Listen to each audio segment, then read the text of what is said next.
Gumagawa po tayo ngayon ng farmhouse.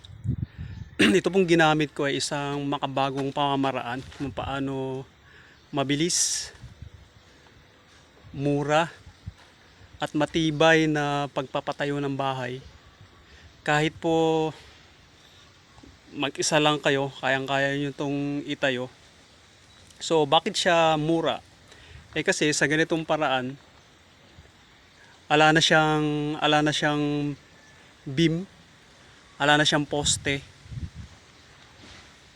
Tapos, pwede ring isang tao lang ang magtayo. Isa, dalawa na tao. Kayang-kaya na. Tapos,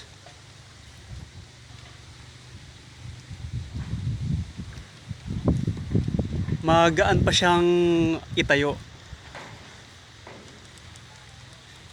Hindi ka maghahalo ng mga batot buhangin.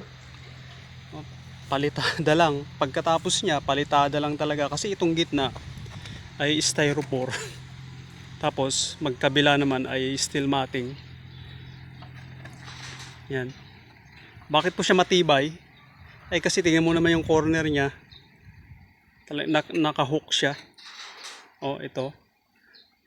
So, itong steel matting niya na to ay 2 cm ang pagitan. So, every 2 cm may bakal ka. Magkabila pa yung steel matting niya. Tapos itong styrofoam, ito yung nagsisilbing insulator para hindi mainit at mas titibay siya. Kasi magaan siya na material.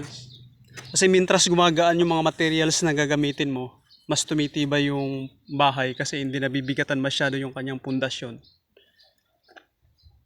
Yan, pagka nagkabit ka rin ng utility line, ganyan lang siya, susunugin mo lang yung styrofoam gamit yung flamethrower na yon. Tapos ipapasok mo na siya. Ganun sa kabilis, hindi ka na rin magtitik-tik. Yun, kaya bawat corner niya nakalagay yan. May mga hook siya. Yan. Kaya po itong bintana ko nalapad. Pag hollow block ang ano mo, hindi mo basta-basta magagawa yung ganyang kalapad na bintana pagka hollow block ang gamit mo.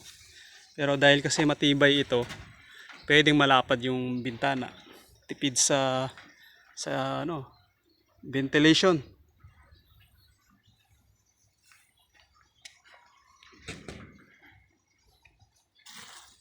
Yan po yan. Yan, pagka nagpalitada, hindi po siya bigla katulad nito. Wrap lang muna, ilulubog lang muna yung steel matting.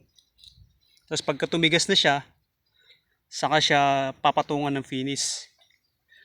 Kasi ang target kasi, yung steel matting dapat makagitna siya sa palitada. Dapat nasa gitna siya ng palitada yung steel matting para lalo siyang matibay.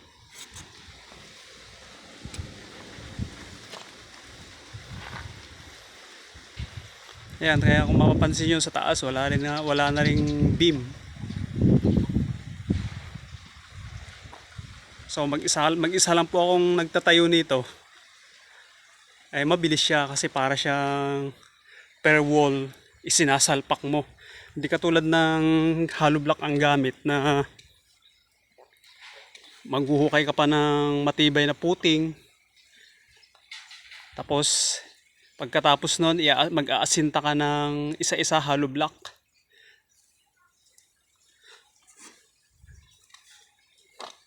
Ito, madali lang din siya ituwid. Kasi malapad siya eh. Hindi katulad ng hollow block na maliliit. Kinakailangan mo siyang habang ikinakabit mo, kinakailangan bantayan mo yung na siguradong tuwid siya.